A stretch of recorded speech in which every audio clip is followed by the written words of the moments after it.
Right, you go ahead. News Unplugged.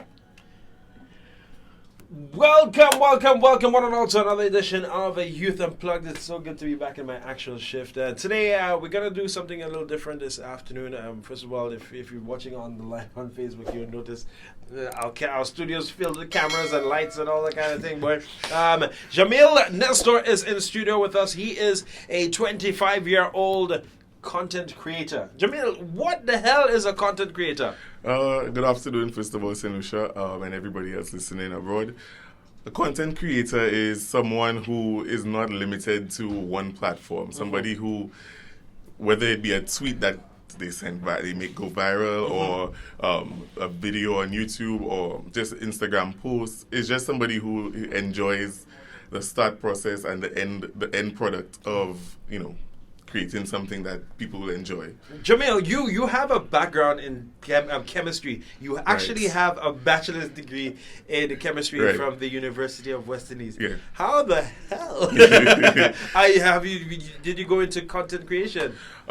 Actually, when I started chemistry at Cave Hill, that's in Barbados, I was randomly just going through all my snaps. Before, when I used to go to events, if you did not go to that event, you could go on my Snapchat and basically feel like you were at that event. Right. Based on my snaps, it used to be crazy, hours worth of footage. And one day I just decided to go on YouTube and see how to operate Final Cut Pro, which is an editing software. Macboss, yes. And put everything together and try to compile it and, learn the transitions. And then I was like, I have enough footage to do my first event. And I think my first event that I put together was Mess. Mm-hmm. That was last year? No. That's 2000. The first year Mess came out. Right. Yeah, that was the first one. Yeah. That's 2 or 3 years ago. Yeah. Wow. So I did that, and the footage is trash. But I mean, what did you shoot? What did you shoot on back then? My phone. Yeah, I just shot on my phone and I took snaps and yeah, it was pretty low budget. So yeah, that's basically how I got into content creating. And it helps that chemistry is kind of analytical and stepwise, so it makes me very anal when it comes to editing and making sure everything is on point. So yeah. Pretty amazing. What has been your biggest accomplishment as a content creator thus far? Biggest accomplishment. A lot of brands have reached out to me to do partnerships with them. Recently, I did Rogue for Trinidad Carnival. That's under the Tribe umbrella, and also I did something different and out of my comfort zone, which is the heritage tours. Just showcasing the culture, and if you want to come for Carnival and still want to get that touristy feel to your vacation, just slide that in there. So you could I did the chocolate and rum tour and other tours like that. So being recognized, I think, and also being in New York and Trinidad and people coming up to me and saying that, I planned the entire trip. That was crazy for me. Listen, I hope that, I know our Prime Minister is big on social media. Right. He's always on social. I hope they're listening and the Tourism Authority reaches out to you and say, listen, Jamil, look at a little 200 grand for yourself and make sure that, that you make St. Lucia big on the map. Right. Let's talk about your YouTube page. What's your following a subscriber? Right now, I am at 4,000 subscribers. My watch time is crazy because I feel like the Caribbean is not really on board in terms of most of us don't even have a Gmail account. So that's how you have to start by having a YouTube page so you can like and subscribe. So most people watch the videos, but they don't have the account to subscribe and like and stuff like that. So it's growing slowly but surely, but it's 4,000 people, a lot more than what I expected, to be quite honest. Now, again, the most important question I have to ask you, the personal question. Right. You making money? I'm monetized on YouTube. It's not that great. I have had a check come to my place when I was in Barbados. How much did that check was for? Like 100 US? The threshold for you to actually receive money is 100 US. Right. So unless you get over 100 US, you're not going to be able to withdraw that. Right. So yeah. So it was 100 US?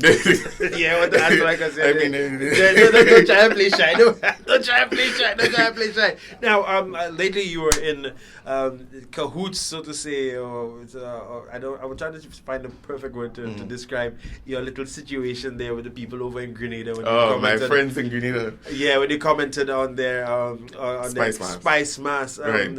Is that all part of the whole being a content creator, you have to get the negative lashback. How does it make you feel? It was honestly and truly, I made the video and the last people I thought would be offended was, Grenadian people. And I was like, I'm trying to help. Like, I'm trying to be the platform that basically sheds light on persons who had paid their money and not received a product. And, platforms, bloggers, vloggers, they have that kind of responsibility to shed light that, somebody posting on their page would not get as much traction as we post on our page. Everybody else besides Grenadians understood what I was saying, and I think after I did the second video, which was like a clarification video, they kind of understand. Some Grenadians were in my DMs like, I cannot say anything online, but I understood what you were saying. I guess, but their national pride is something to, marvel at. Yeah, it's I think amazing. we can take a pinch from that. I wish. Yeah, I wish. Yeah, because all they saw was Grenada and they just went in a frenzy. I was like, calm down. How many people do you think actually listened to the actual post before they commented? I think probably this, because what I did, I had a hook, like a starting point of my video, which was like the gas moment. What's it called? The clickbait, the kind of thing? It wasn't clickbait because it was actually true. It's just the most attention grabbing part of the video. And I think they just listened to that 5 seconds and everybody else watched the first comment that the Canadians made and they just went with it. Wow. But after that, when I think they got a little more understanding as to what I was trying to do, I think they kind of calmed down a little bit. Yeah. Now, it's always, when you say to people, I'm a content creator, I mean, we have to talk about what you actually do on it, because, I mean, we'll talk about that in a little bit. But when you tell people you're a content creator, automatically people think, okay, you're just a guy trying to get a lot of freebies. Do you get that misconception, especially in St. Lucia? No, because before I was a content creator or labeled as a content creator, I was getting freebies because I was on committees. Before that, you could say it. I was on some committees before that, so it's not really the content creation part of it. There are less stressful ways of getting freebies than having to sit and edit a whole video and videos for events and brands. Yeah. So it's not the main thing that I'm doing it for. Right. Yeah. Now, a lot of people have the misconception that, listen, all you have to do is take your camera and that's it. Right. Tell us the thought process, as you earlier on said, because of your chemistry background, it forces you to be very analytical. Yeah. So let's run us through. Well, let's say you're shooting a video. Right. What's the thought process behind it? Okay. So first of all, I think you go through like songs and a mix, and I've been trying to partner with DJs as well. I've done it in the past with DJ Shells, and we do like mixes, so it's easier for us to just edit on top of it. So you get a feel for what you want to film, so you're not just filming random stuff. Right. Sometimes you need to put some brands in there to get a little, you have to be thoughtful of partnerships. You gotta get paid. You have to get a little paid. And then when you go in on the road, for me, I'm not a regular videographer that gets paid to do an after movie. So I'm not just on the road filming. I'm actually indulging in alcohol. So it's responsible alcohol consumption. Yeah, definitely. And my footage has to go with. You have to feel like you're me, basically. A first person kind of point of view kind of vlog. So yeah, it's a lot of thought process going into getting that final product which I upload. Now, a promoter could easily say, listen, Shamil, come to my party. Now, make sure I give you $100 grand. Make sure my party looking good. And you have to go to the most boring fete ever. How does your conscience come into play? And do you focus on, let me give the people a real experience? Or, I just got $100 grand to just make the party look lit. How do you do that?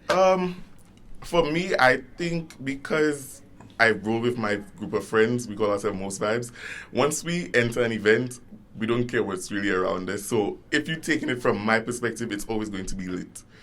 I'm not the type of person to go and try to analyze what's good and what's bad. Even if I review the event, sometimes I would miss the what's bad, what everybody else is complaining about. Because I'm like, but I have fun. Sometimes for example, if the food line is long, I'm just not going to stand on the food line. Yeah. I will have more fun somewhere else. Right. I'll come back around some other time. So I think it's not me lying. It's me just giving my experience and my perspective. everybody else would have a different perspective. So if you pay me $100,000, then I mean, party turn up. Okay. Party turn up. Now it's pretty amazing because you have people like Logan, whatever his name is, making millions of dollars, Right. and of course the most paid YouTube vlogger is Ryan, the little boy. Yeah. He's like what, 8 years old. Every damn child knows about Yeah. Ryan, and it's really, and you have guys like Mo Vlogs Yeah. over in Dubai. Somebody I follow. Yeah, me too, yeah. You're made by it. Yeah. I mean, and another person I definitely follow also is Sam Chui, doing all those travel vlogs, Right. traveling all these expensive airlines, and comparing airlines and comparing Yeah. the whole travel experience, and to see that somebody's here in St. Lucia or in the Caribbean doing that for feds. Yeah. Let me tell you, that's pretty awesome. Thank you. That's pretty awesome. Yeah. Now, that's your fun side. You also do. You're a chemist. Yeah. You boss. That's night and dinner. That's yin Yeah. and yang. That's your That's it. favorite phrase. Yin Yeah, and yin yang. and yang. That's Yeah, yeah. yin and yang. How do you balance? It's a difficult one because after my brain is taxed thinking, analytically or thinking outside of the box, I have to kind of go home and get into my creative zone. And I think, yes, you could be creative with chemistry, but there's a lot of right and wrong. It's kind of no gray area. Whereas with content creation and videography, photography, you could play around with what it's from your perspective. So there's no right or wrong formula to what you're going to present to the people. So it kind of puts me in two different places, and it's kind of tiring, but it's fun because that's my outlet. Yeah. That's my outlet. And I guess it does help you balance off a little bit in a sense, yeah? Yeah, because chemistry was hard at UE. Chemistry was hard at UE, and I needed that little outlet when I sneak away to Trinidad Carnival just for a week and come back, and everybody looking at me like, "You're really doing chemistry?" Because nothing. While everybody working hard. Yeah. And I miss a lab, and I come back and I have to make up. It kept me balanced. It kept me grounded, to be honest. No, let's talk about it because with industries such as content creation, you expect the longevity to be, we are about that 2 years or 3 years, and you've been doing it now for what 4? Yeah. Where do you see yourself in the next 5 years? Is this something that you will tell your day job, hey, hello, goodbye? Depends on the bottom line. Sometimes you just have to make that decision. But in 5 years, I would like to create something sort of like a reality show for Carnival, for all the carnivals in the Caribbean. So get a group of people from all over the world and introduce other people who've never experienced Carnival. That's amazing. Yeah. So I'm looking at that and production houses and seeing how I could do that. That's so like if an anybody's MTV listening, type thing. yeah. Listen, yeah. bruv, I want 5%. Right. Yeah, I 5%. If we could work together, no problem. 5%, bruv. I need that 5%. I just need the EP title. Yeah, fair enough. But that's pretty amazing. Have you pitched this idea to any major companies as yet, and what has been the response? This is the first time I'm actually vocalizing it because it's kind of, I don't want to say it and then somebody else runs with it. So, that's kind of out to the... Yes, kind of out there now, but maybe it might open a few doors that I actually said it, and if anybody wants to work together to get that on the way, then that would be great. Now, you've traveled, you've experienced a couple of carnivals, I can say. What stands out and makes St. Lucia Carnival unique? Because we saw an influx of visitors to St. Lucia this year. And let me tell you, people not ready for next year, 2020 people do not know what is about to happen for St. Lucia Carnival Right. 2020, and I hope that the powers that be Yeah. are listening, because a lot of social influencers were here this year, Yep. and you're definitely growing and helping the St. Lucian product to grow. Yeah. I think St. Lucia is unique in the sense that, well, you can't say St. Lucia without the Henry segment. That's synonymous. That's water and ice. Yeah. You cannot say without it. I think also a lot of persons love our route. That is, I've been to Trinidad Carnival, and yes, it's the biggest in the world, but the route here, the seamless stretch of road that you could just enjoy without having to move to the left or the right of the truck to turn in small corners. And even this year where they switched the stage, I think that was a brilliant idea. Yeah, I think it's actually cool. It's actually cool. I didn't understand. I didn't understand at first. I'm like, why did it? It's like a minor change, but then when it kind of made everything flow. I think St. Lucian people are a lot freer in terms of they don't really care about much things when it comes to Carnival, and they're not very specific as to when you go to other islands and they have all-inclusives and stuff, a lot of people expect certain standards. St. Lucians kind of could roll with whatever and make the best out of it. So I think St. Lucia has a nice, unique balance. A nice...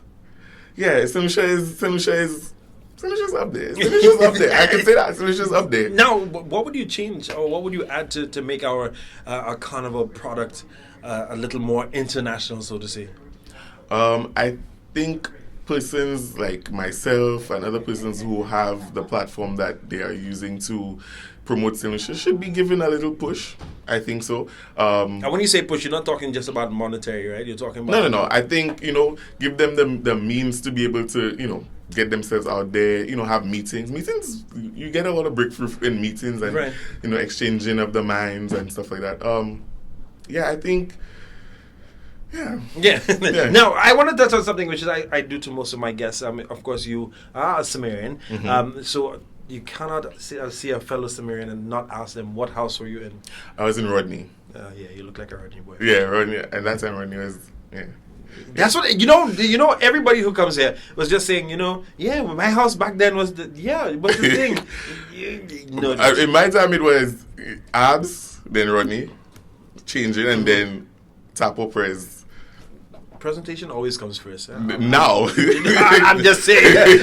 I'm just saying. I'm just saying. Anyway, off of that, that's just a side topic. Right. Now, again, Carnival's, we have a couple months ago. Well, not a couple months. You have about a year. Yeah, but that's a couple months. Right? That's a couple of months. But again, a unique St. Lucian product that we have is that we have Carnival for in different communities for about 2 to 3 months. I think there's still somebody's having a carnival this weekend. Yeah. How can we use that as a product, and how do you use that, or do you focus predominantly on the northern product of the carnival? I've never been to any other district's carnival, which is I think I did Grizzly. Well, Grizzly is not a district. It kind of is. Yeah. But I've been to Grizzly, but I've never gone to any of the other ones. I think because I honestly did not know it was as big as it was.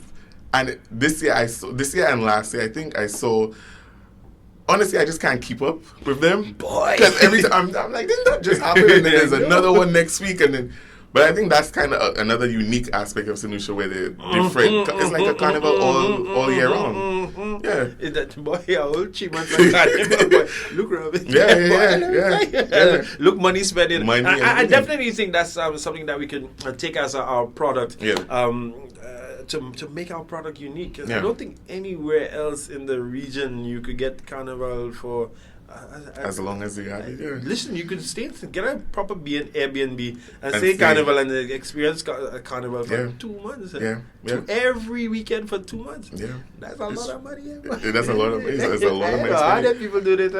Although what I do like is that the districts cater to their people and they don't overcharge, and it's kind of everybody could afford whatever they're getting, whatever they're offering. But it makes you wonder if they could do. And could do that. And there are some people, like for example, Soufre with Chic Carnival. Yeah, Chic was very good. I was like, that's the prices of Carnival. The costumes. And the costumes are comparable. There ain't no magic costumes. Right. There is proper costumes. Yeah. And then you want to come up now for nice $1,000, $2,000. Yeah. It makes you kind of wonder. Yeah, it's true. It's true. Somebody's just giving me pressures like tap off for life. Old college boy. Sean, good afternoon to you. Now, what next for you though? I mean, in terms of your carnival experience, where are you off to next? I'm looking at St. Kitts. Just came on my radar. St. Kitts is New Year's Day, I think. Carnival. Serious? That's similar to Montserrat. I think Montserrat they do their stuff in December. Yeah. Going on. So I'm looking at that. Trinidad is already booked, of course. And we were supposed to do Miami Carnival. That's still open. So it's those 3. Now, when you roll to these events, I know you have your crew, but how many of these crew members are actually crew members in terms of the vlog aspect of it? Oh, everybody kind of plays a little role in my vlogs. Some my friend Petal always grabs my camera and films. So anytime you see me in the vlog, it's Petal filming. So Petal, big up yourself! She does a pretty good job at catching what I might miss. So yeah.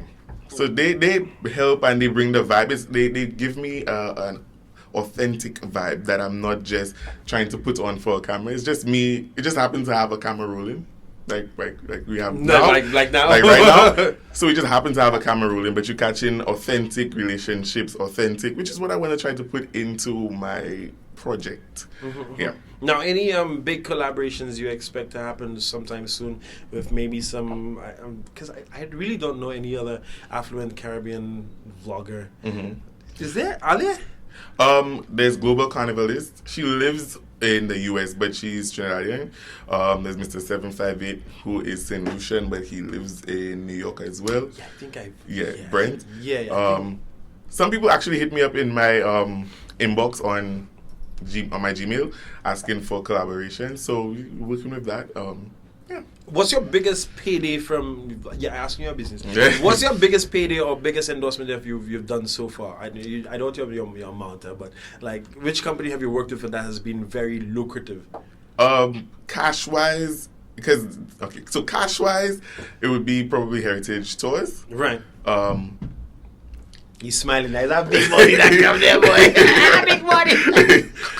In terms of, because if I had to convert a carnival costume plus, stuff that I get in terms of accommodation and stuff, Trinidad Rogue would be another one that's up there. They did the whole flight, everything? No, I did flights. Okay. But everything else. Okay, so that's pretty much a trade-off. Yeah. Yeah. So if you convert that to cash, it would be pretty much up there as well, because, a costume in Trinidad is $1 million. Okay. Yeah.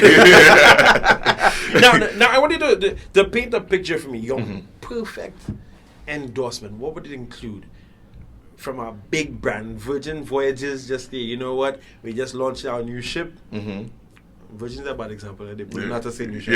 Yeah, so we have to look for another copy there. But I mean, for argument's sake, Virgin Voyages, Carnival Cruises, somebody comes to you. What would be your perfect rider? Like, this is your stipulations of all the things that you require. And I know pets will have to be there too. Yeah, petrol has to be there.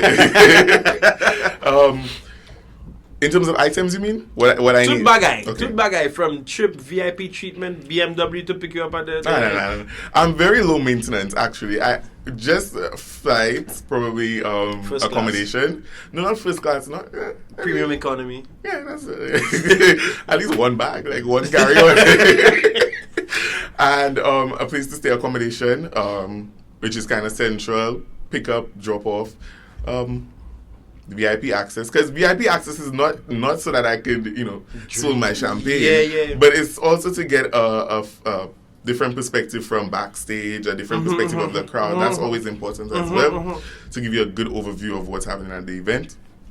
I like contracts though.